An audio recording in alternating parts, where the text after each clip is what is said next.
All right, he's a Super Bowl champion, a Hall of Fame coach, and really one of the most respected people in the NFL and really all of sports. We are pleased to welcome in Tony Dungy. Tony, What's welcome to the happening? Odd Couple. Hey, Chris and Rob, good to be with you. How you guys doing? Good. Great We to are have great. you back. Yes. First, I got to ask you this. I know you went to Busch Gardens with your family today. How was it? It was nice. We had a good time. We were looking to do some Martin Luther King Day activities. A lot of things shut down, or a lot of things virtual here in Florida. So we took the family out for a little relaxation and had a great time. Good, Absolutely. good. And we Well, are going to get your thoughts, too, on Martin Luther King Jr.'s Yes. Day, which we're celebrating today a little later. Chris, go ahead first. Well, I want to ask you, Tom Brady, big upset in New Orleans, 43 years old. How this is incredible. I mean, we've never seen a guy at this age. He looks to me like he's throwing the deep ball well. He missed some guys, but he's throwing it well for the most part. Have you ever seen anything like this? I mean, how do you explain this at his age? I really haven't, Chris. I was coach. I've been retired 12 years. We went against Tom in '05, '06, '07 back then, and he was exceptional. But I had the game with NBC. We had the game against Washington, and he's doing some things better now. He's moving around in the pocket better now than he did 13, 14 years ago. It's really crazy. Wow. But on the flip side, there was a guy who's going to be 42 on Friday who looked like he was 62 in the game on Sunday, Tony. And Drew Brees was awful. I mean, arm strength, what happened there? Was it all defense? Was it bad decisions? 3 interceptions, 38 quarterback rating. Just didn't play well in a big game. We haven't seen Drew Brees look like that. Credit part of that to the Bucs defense, no doubt about it. Michael Thomas, I don't think was 100%. I don't think we've ever seen him have a game where he didn't catch a ball. That was surprising. They didn't have some of their weaponry, Taysom Hill and Murray, but Drew he couldn't get that. Let's put it this way: Tampa was not worried about the deep ball. They choked down on everything. They squeezed down. They played 15 yards and under defense, and they couldn't hurt them. Do you think that's what kind of, for lack of a better word, fixed Tampa's defensive backfield, that they really didn't have to worry about the deep ball? Because we've seen them struggle over the past several weeks, especially even against Washington with Tyler Heineke. Yeah, I was surprised. I thought that New Orleans would move the ball better. They'd get some explosive plays, but they decided, hey, we're going to pressure, we're going to play man-to-man, and we're going to play really top the whole defense off at 15 yards. And if they get balls up the field, so be it, but we're going to take away that intermediate throw. And you could see those defensive backs sitting down on routes, and there just wasn't a lot of space. Our guest is Super Bowl winning football coach, NBC commentator, Tony Dungy, joining us here on the Odd Couple, Fox Sports Radio. What about the Packers, Aaron Rodgers against the Rams and the number one defense? Going in, Tony, did you think the Rams had the formula? There were some people thought that it was going to be a tough day at the office for the Packers offense against that number one defense. What did you make of that game? I was one of those people. I thought that the Rams did have the right formula to at least compete with Green Bay. And I thought they had the defensive backs to play tight coverage. I thought they'd get pass rush pressure, not just Aaron Donald, but they had a lot of pass rushers. And I thought, well, if it's bad weather and it's cold, the warm weather team, but it wasn't that bad. It was a nice day. The footing wasn't an issue. The wind and the cold wasn't an issue. And Green Bay just took it to them. They ran the ball at them early. They were patient on offense. They pass protected well. They took the shots. Aaron Rodgers hit the shots when they were there.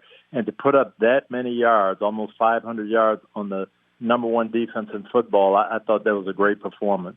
We saw Tampa just rally, to beat New Orleans, a team that had smoked them, just a few weeks earlier. What do you tell a team, like when you're, because obviously Tampa Bay beat Green Bay pretty handily, 38-10, I think it was. Earlier in the season. What do you tell your team, or what's the mindset of a team when you're facing an opponent that beats you handily in the regular season? I've been on both sides of that, and it's really, I think you have the advantage when you have been down, especially if you got someone like Tom Brady, somebody who confidence isn't going to be an issue. You know, if you got a young team and you get beaten, you get smoked, maybe you're not confident going in. But you say, hey, here's how we're going to adjust. Here's what we're going to change. We're going to do this differently, and they'll have to contend with that. When you won that game pretty handily, it's hard to come in and say, we're going to change this, we're going to do this differently. The players would look at you like, are you crazy? Why don't we do what we did last time? It worked. So you have this kind of where you have the tendency to hold fast and sit still when you won. You have a tendency to change and adjust and tweak things when you've lost. And I think a lot of times that team that lost the game has the advantage coming in the second time. How about the Ravens and their loss to the Bills? And I know, we always talk about the quarterbacks right away and Lamar Jackson and, threw the big pick six that was returned 101 yards. But, Tony, how bad did the missed field goals early, when they were moving the ball? They had more first downs. They had a lot more things than Buffalo had in that game. But the missed field goals, does that hurt you or, you know what I mean, or put you like you wind up driving the ball and you wind up with nothing, and then all it takes is for them to make one play and they have the lead? You're exactly right, and that haunts you, and you know that it could be coming when you're on the sidelines. Baltimore did. They had their running game going early. They moved the ball. They got down and didn't take advantage of it. They didn't score touchdowns, and then Justin Tucker uncharacteristically misses.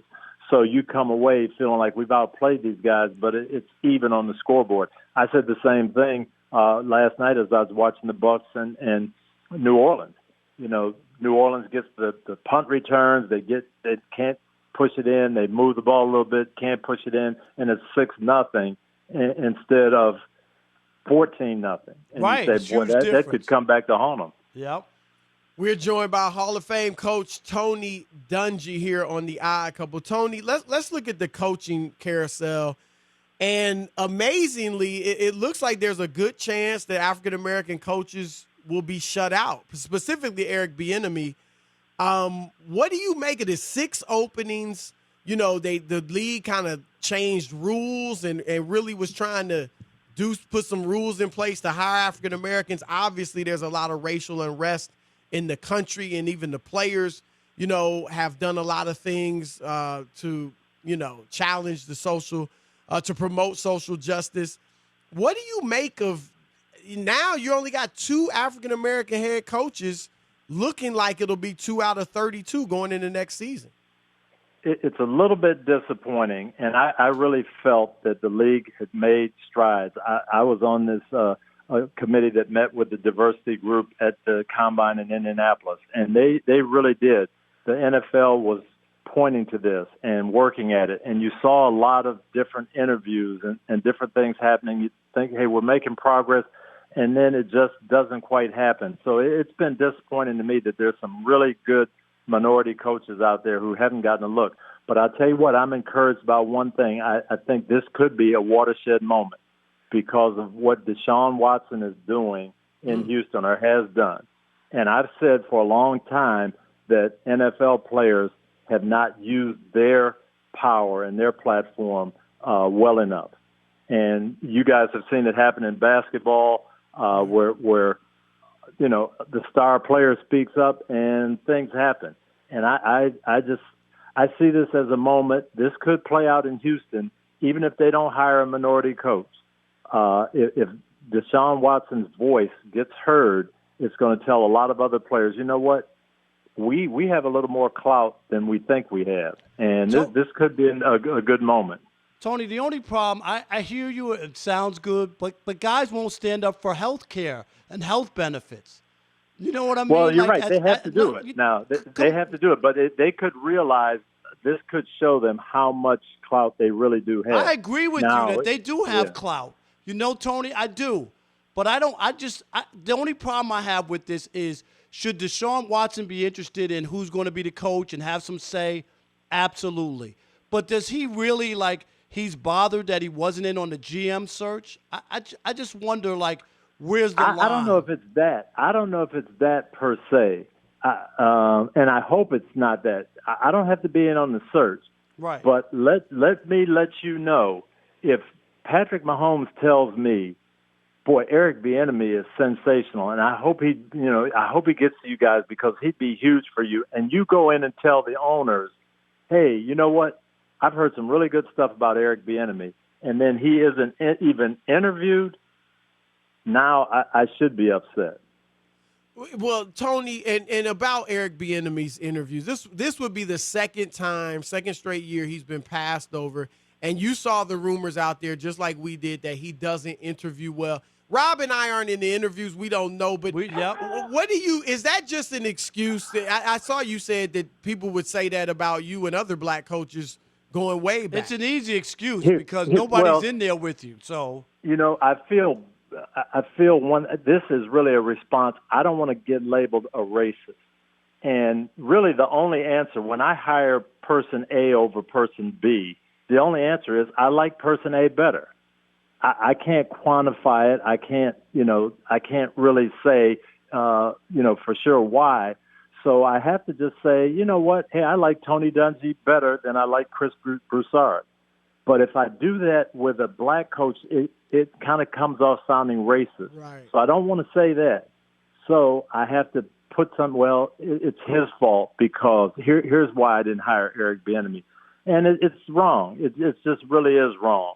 That was said about me a lot when I was younger. I've heard that, and I've heard it about, and I said this in the article, I've heard it about some other African Americans. You never hear a white coach, and there's some very good young white coaches. Right. When they don't get the job, we never hear, oh, well, he didn't interview well. Right. You never hear right. that. No, with you're right. Eric Bieniemy, he didn't interview well. Like, there's got to be a reason for it. And the only reason is you like the other guy better. That's the only reason. Because that hurts him. That tag you put on him hurts him going forward. Right. Instead of just saying, you know what, hey, he came in, we talked to him and 5 other people, and I like someone else better. Then it becomes, well, he did this wrong, or he wasn't this, or he wasn't that. I'll tell you a funny story. The interview, I'd had that 5 or 6 times, doesn't interview well, isn't demonstrative enough. The job I got with Tampa Bay, I had called my wife and said, I'm not getting this job. The interview was so bad. My glasses broke when I was on my way in to see Rich McKay. So I had 2 choices. I said, I can go in there with no glasses, and he might ask me to diagram something I can't see him, or I can go in there with one little holder and the other side, and my glasses were tipped on the side. I looked like a clown. And halfway through, I said, Rich, I'm really sorry, but I can't see, and I broke my glasses. He broke out laughing and said, hey, I understand. Don't worry about it. Take your glasses off. I'm not going to ask you to diagram anything. And it was the worst interview you could ever have. That's the job I got. So don't tell me about bad interviews. Well, Tony, another guy Rob and I have mentioned that his name was not even mentioned in this go-round, Jim Caldwell, who got screwed success in Detroit. We know that. But, go ahead. He should be. And you know him well, obviously. Yeah. I'm shocked that I don't understand why his name isn't out there. He did get interviewed in Houston, and I think he's still in on that job, and he would be a great guy to get that job. He would do well. As a matter of fact, I know for a fact that Peyton Manning has told the people in Houston how good Jim Caldwell is. Peyton knows Deshaun Watson from the Manning Passing Academy. I know for a fact that he told them how good Jim Caldwell would be for Deshaun. And he's he's been to a Super Bowl. He's coached Peyton Manning to a Super Bowl. He did wonders for Joe Flacco's career, coached Joe Flacco to his Super Bowl win. I remember that they hired him in the middle of the season. You remember they were struggling. He started calling the plays. They fired their offensive coordinator. Jim Caldwell took over. Joe Flacco had one of the best postseasons anybody's ever had. They went to the Super Bowl. Jim got the Detroit job. Matthew Stafford had 3 or 4 great years under him. They went to the playoffs for the only time Detroit's been in the playoffs in years. And Mrs. Ford, when she fired him, said, our locker room's better, our building's better, Our city's better. We've won more than we've ever won around here, but I'm going in another direction. Right? What? You know? So, It was okay, like after that, she went outside to a car and flattened the tires. We got a brand new Ford out here. But if I'm Houston and I've got a great offensive weapon and a great quarterback, who could I get that could kind of fix my locker room and work with the quarterback? If I'm Philadelphia and the whole thing seems to be Carson Wentz, how do we get him back on track? Who's better qualified to put a quarterback back together than Jim Caldwell? Wouldn't you want to interview him, at least talk to him? Absolutely. Absolutely. And I'll say this before we got to go to break, Tony. 4 of the 8 coordinators in this Final Four are African-American. And doing a spectacular job. You know, all we heard the first half of the year about Tom Brady and the Bucks and Byron Leftwich and Bruce Arians, he's not fitting in. They're not doing what he does well. Well, now, you know, all this criticism of Byron Leftwich early. Well, now Brady's the hottest thing going. Okay, and he's had the hottest December he's ever had, won 2 playoff games. Now, can we at least give Byron Leftwich some credit? Right. Maybe he's got something to do with this. Right. Maybe. Last thing, Tony, if you want to say, you know, just a quick word about Dr. King and what he means obviously to all you. he's done. Yeah, what he means to you and done for our country. I'll tell you, I was 12 years old when Dr. King was killed. And I remember asking my dad, what's going on? Why did this happen? How could somebody who seems like such a good man, how could he get killed? Why? And that kind of piqued my interest. And the more I started studying him, and his whole idea was, I'm not going to sit here and just have things nice for myself. I'm going to do what's best for my city, my country, my people, and I don't care what happens to me. It's not about me. It's about making our country better. And that to me is so great, and it's what we should be all about. Wow. That's great. That's powerful. Thank you, Tony. Great No stuff doubt. all the way around. Appreciate it. We appreciate it. And we'll be watching you next weekend on these That's games. Right. And Tony will NBC you later, okay? All righty. Thanks, guys. Always good to be on with you. All right, Rob. Or Tony, thank you. More Odd Couple coming your way. Fox Sports Radio. Keep it locked.